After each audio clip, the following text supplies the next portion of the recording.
When life throws you a curveball, how are you going to handle adversity?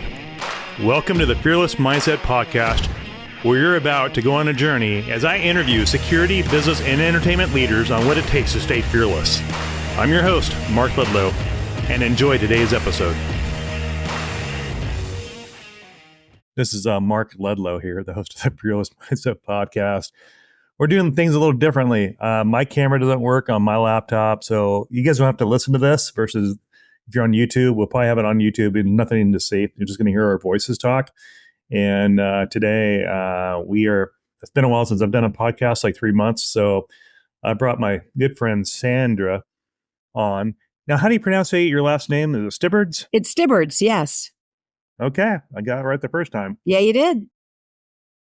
And Sandra owns Camelot Investigations, and she's based out of California, but she's considered an international expert in private investigations. But thanks for tuning in, folks, and hope the clarity of the mics are good. I can hear Sandra pretty good on her end. And Sandra, thanks for coming on the podcast. And I know we've been trying to do this for a bit. I know you've been traveling, training people on intelligence and stuff like that. So, yeah, your background is pretty intense, isn't it? Federal stuff. It's an all-encompassing background as far as intelligence goes. I specialize in financial fraud and crime, but it encompasses a lot of other areas such as business espionage investigations, counterintelligence, online brand protection. I do a lot of corporate due diligence and corporate protection, online and business information protection, internet threats. But the interesting piece of all of this, over the years, I started out as a gumshoe because we didn't have the internet back then. I've been an investigator for 32 years, but I've had my company for over 28. But the internet started to come into play. And so what happened was I ended up being asked if I could create an open source intelligence training for the federal government about 15 years ago. And that's because OSINT is a tool that I use. So that comes into play to all of my investigations, and everything that I deal with is anonymous, and people hiding their activity, hiding their identity, hiding through target website shell companies, hiding the assets. And so when I'm teaching people in open source intel, I teach all over the world on that, and both public and private sectors. It's really interesting because it comes from my perspective, where I'm showing people it doesn't matter how you have nothing to go on. I will show you how to find things to try and develop that one nugget and really turn your searches into something more powerful. And so I've been very fortunate to be an investigator full time and then be able to be a trainer and a speaker on the tool that I use. It's a lot of fun. I bet you're good at both. Oh, thank you. I hope I am, because I'm still in business. You're still in business. Yeah. This crazy trend we're seeing this year has been nuts, hasn't it? It's been a really weird year. 2024 started out kind of normal in January, and it's just kind of gotten like a roller coaster almost, right? Oh, yeah. I've talked to a lot of chief security officers on my end, and they're saying, oh, budgets are cuts.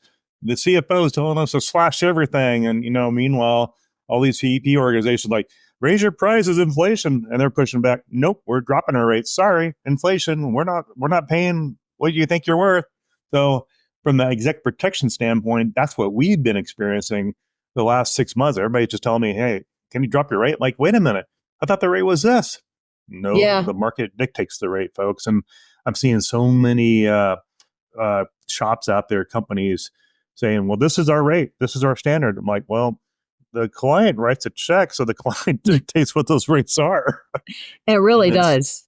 Funny to me that there's that mindset out there, but in the cyber investigative world and, what you do, that's a totally different animal from, protective services. Well, it's funny when you bring that up, because especially when it comes to the training piece and educating people on how to protect their companies from the threats, that's the whole point of what I like to bring to all industries. But I'm very much involved in protective intelligence, executive protection, full-time security, cybersecurity. I'm in all of these industries because everybody needs to know how to protect themselves online. And that's outside of the cybersecurity piece, the IT piece. You have to have the human element, educating people on how to use their own skills to, first of all, protect their networks, protect their own identity, protect their business information online. And it's all the human element. So that's the piece that I actually bring in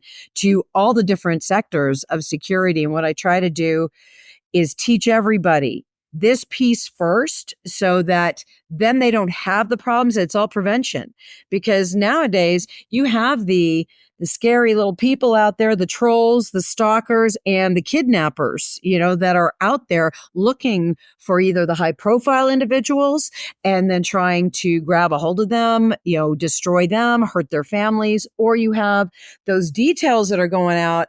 And while they're doing that, leaving vulnerabilities within the actual physical locations as well as the humans that are within the physical locations. So there's so much to the aspect of what I bring in my world. It's all about prevention and being prepared prior to the work that you're doing in security. So I definitely spend a lot of time in my world helping security companies, executive protection details, bodyguarding, all the protective intelligence that you need, and the problem is what you brought up. They're cutting those pieces first. Well, then the vulnerabilities are there, and then they have the bigger money problem later with all the infiltrations. So it's unfortunate that a lot of companies don't understand that the last piece that you want to be cutting is the security piece, where it's training security, increasing your security force, making sure that everybody understands the human element. And of course, everybody keeps the IT piece of it, but it's amazing how they don't see the human side of it being actually more dangerous and more vulnerable than the IT piece, What would be the messaging out there for that chief security officer or that chief financial officer maybe listening to this podcast? Which do they need to know? They don't know nothing about this stuff. They're just like, I'm a chief financial officer. I don't know, but maybe they're new director of security or they're new chief security officer and they're new to this role and they just don't understand it. What is the best way to explain why they need intelligence and investigative services to figure out, justify why they even have a program, maybe? Yeah, no. And that's an excellent question, because most of them don't understand it. And until they talk to somebody like myself that brings the human element into it, they don't understand. The best way to explain it is to really just bring up use case examples of business espionage when people get hired into companies as moles, or the human element where people don't know enough when you could have your executive assistant reading your emails, getting the important ones to you first. And the next thing you know, they're clicking on something because they had no idea that spear phishing was a spear phishing email. And then everything is infiltrated. There are times when people don't even understand the simplicity of how easy it is to access the human piece. Physical infiltration, for example. They don't see someone like myself coming. I can test companies. I can get myself in anywhere. I can talk my way into anything. I can end up sitting inside a conference room with people and they won't even realize that I shouldn't be there. These are the things that they need to understand. The human element, whether it's over the phone, through email, through text messaging, through a face-to-face conversation.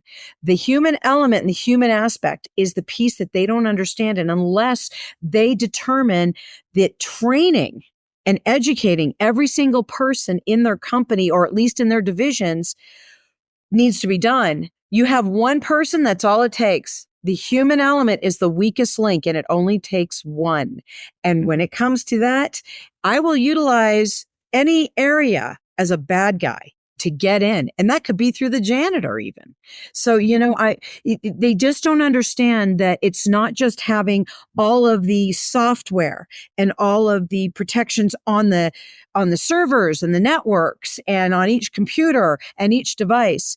It actually comes down to the fact that it's the human element first that will give all the bad guys the entryway and all the breach that they want. So unless they're trained and educated and every single person on their team has this understanding, and basically, to put it in a very layman's way, scare the daylights out of all of them to make them understand how vulnerable they are in a simplistic way, that's all that it takes. And I think I've probably said it in just a few minutes here for them to understand you need to have this. You need to be protected and you need to be educated. So you train your people against the human element and then you will be good.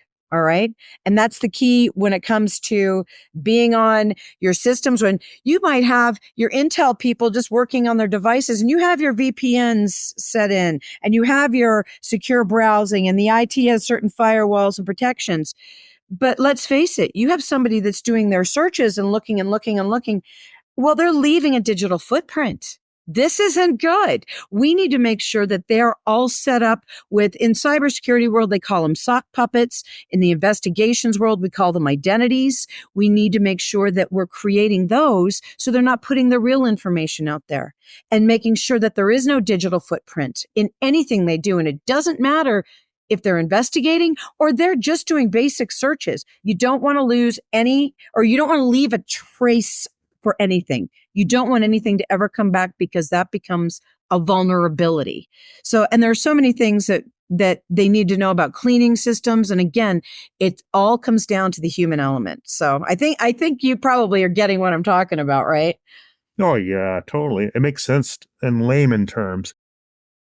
What is the new threats these days? I mean, we got crazy crypto going on, and we got what are the threats you're seeing at your 40,000 feet elevation looking down at the marketplace? What are you hearing and seeing that is evolving and into new threats? Yeah, one of the biggest ones that's really getting to me, and a colleague of mine and I did a webinar recently on it, and it's AI, artificial intelligence.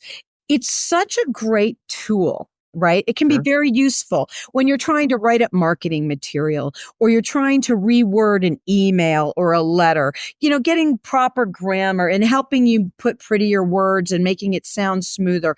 That kind of stuff is great. But here's the big thing, and I'm seeing it as a massive problem, and it is very fast. And the reason I say AI is a problem is because a lot of people think it answers all the questions properly.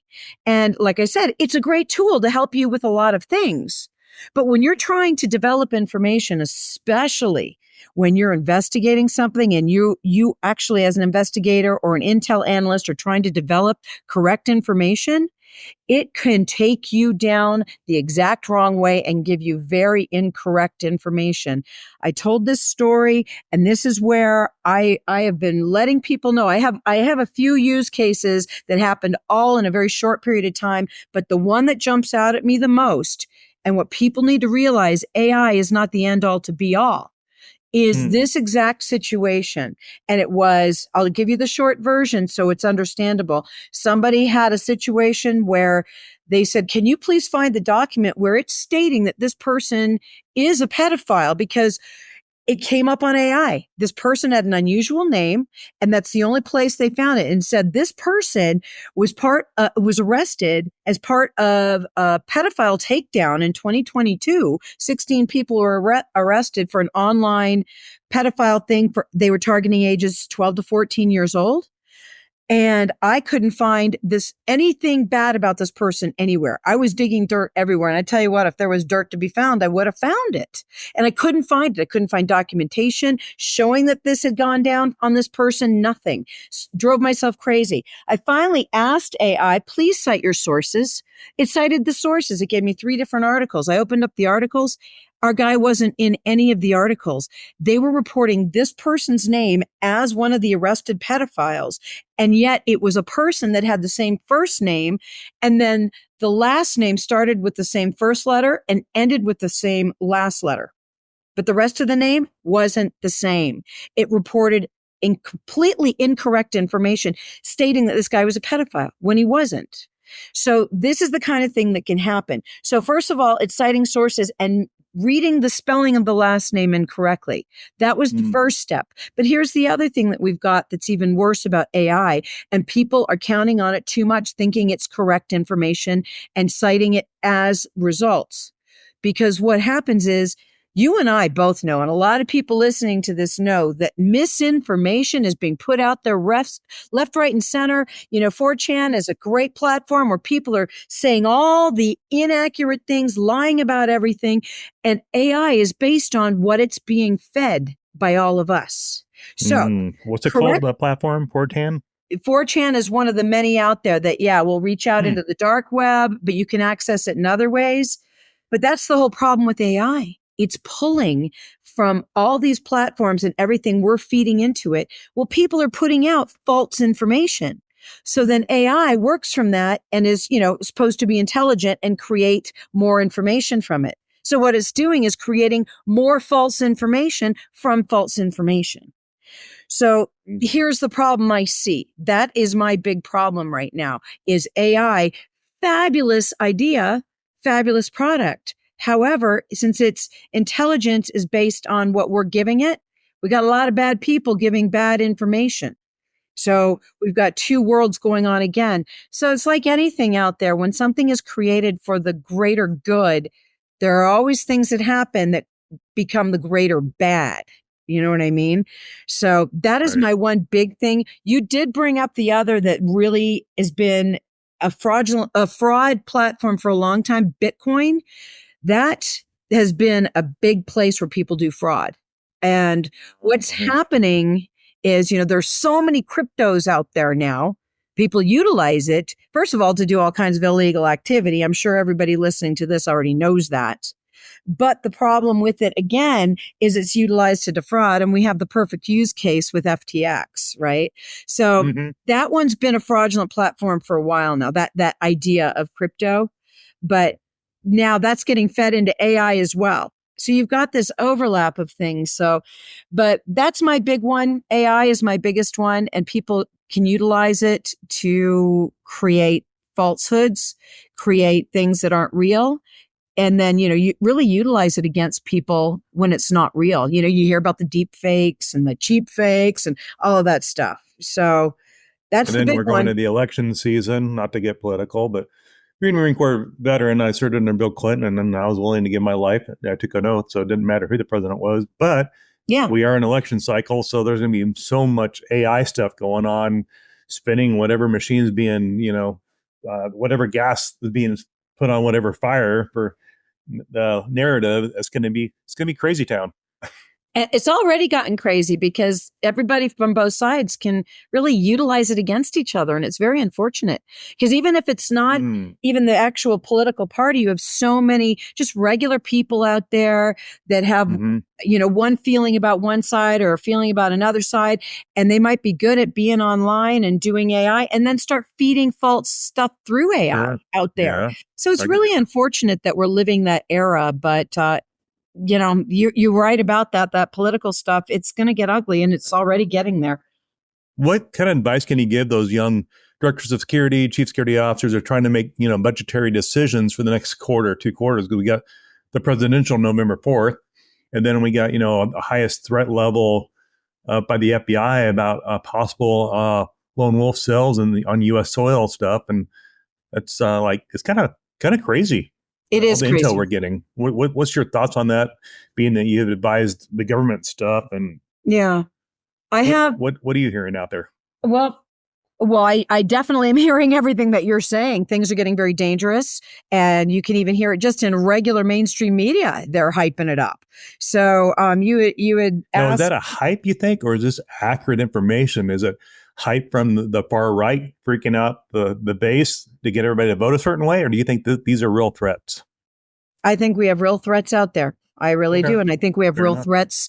I think we have real threats on both sides and in the middle. There's so much social media, so much chatter. I don't think it matters when it comes to the United States. I don't think it matters if it's Democrat, Republican, or independent. I believe there are threats from all categories, all the way across the rainbow, so to speak. From one side, from the far left to the far right, and everything in between, you've got people that mean it. And I'm sure there's a lot of hype. But I wouldn't, I think we've learned enough over the last 25 years with all of the mass shootings that we've had in our country that it may sound like hype, but sometimes you have to take it seriously. So that feeds into what you had asked me. What would I suggest to these younger directors when they're coming in? What do they need to be concerned about? Take everything seriously. Absolutely. Until you can disprove it. Even when it doesn't sound viable, I would never take anything for granted and go, that's just ridiculous. Because you know what? Nowadays, with everything that's available first of all, everything's available in the dark web. So illegal activity is in the dark web. So when you start hearing stuff and it sounds like it's off the grid, well, maybe it is off the grid. So take everything seriously, right? And then what I suggest to all directors for their security teams and protection of all businesses and their business information and on all levels, train your people and make sure you're not cutting the physical security or the cybersecurity. Train and protect. And if you can do that and you stay on top of it. And one other piece that's really, really important now that, because this is what we're talking about. I mean, the whole world is infiltrated with AI, social media, the dark web. We've got all of this going on and all of this chatter. You need to have somebody or a team monitoring, depending on how big your company is or what your security details are doing. You need people monitoring 24/7 in social media, because this will give you red flags. And there are a lot of platforms that do that out there. There are people like me that do that out there, but you need to be monitoring. Okay. It depends on what your company's doing. It doesn't matter what industry you're in. It doesn't matter if you're in the public sector, the private sector. If you're security companies and you're putting teams out there, you need to be setting up monitoring on all of your clients. All of these companies out there, they need to be monitoring their own companies as well in social media. Everything, internet, internet of things of all categories. So there's a lot of companies out there that do that, including, somebody like myself, but that's a priority. So training, keeping your people in there, staying diligent and taking everything seriously until you can discount it. Yeah. If I'm a chief security officer or director of security, I'm thinking I'd be advising those folks to swallow up their budgets a little more, to maybe double up their budgets, because we're going, August will be around the corner, September, then October. That's the heat of the election right there. And then we don't know, we got all these foreign actors, positioning themselves, because, they're want attention from media, and everything is 24/7 reported live almost on social media. It really is. And I can see why I've seen more jobs for protective intelligence analyst positions than I see for actually security folks lately. So a big trend I'm seeing in the last 6 months, where I see threat managers, intel analysts. I see more of those than, the advertising for exec protection agents or, project managers even. That's kind of a new trend that I'm seeing in the last year or so. And it's been around for a while, and I've been trying to convince people for a long time. That's why I go to a lot of these physical security conferences, to let these security companies know you need people like myself, where we're looking at everything online and what the activities are for the protective intelligence aspect. But now it really is hyped up. And honestly, a lot of it has to do with the political atmosphere, of course, but there's been a lot of changes over the last year in social media, and not so much censoring and letting everything be out there, and with AI expanding on it. So I'm glad that companies are looking for things like that, because it needs to be done. And that's why I brought it up. Things like what I do, I get hired for that a lot more now than I used to. But the training of their people to do that is also another thing they can do. So they don't even have to hire outside. They could actually train their own people internally to do this on their as part of their job. Now, what would you say the trend? Because I remember we were talking a while back about how hard it was for women to thrive in the private investigator role. Now that's changing, I would assume. I've seen more positive things, like especially on LinkedIn, where the women in the industry are actually being recognized finally, and it's about time because there's some talented ladies that are very skilled in what they do, like yourself and so many others. It'd probably take me a half hour on the show to even give them the accolades they deserve. How has the industry changed for the better for that, or is it still the glass ceiling need to be broken a little bit more? What's your thoughts on that? That's a really good question because it depends on where you are and which industry that you're Okay. dealing with as an investigator and a woman in security. Because I'm both, right? I'm a full-time investigator, but it's all part of security as well. It's all Yep. protection. And so with Sure. that in mind, yeah, when I first got into this business at all, it was 32 years ago. And, the egos for men were mind-boggling. But what's happened was over the years, what I've seen is there's been a breakthrough. We've kind of broken the glass ceiling, and the women that I know, oh my gosh, over the top, extraordinary, magnificent women that are running security companies, running investigation agencies.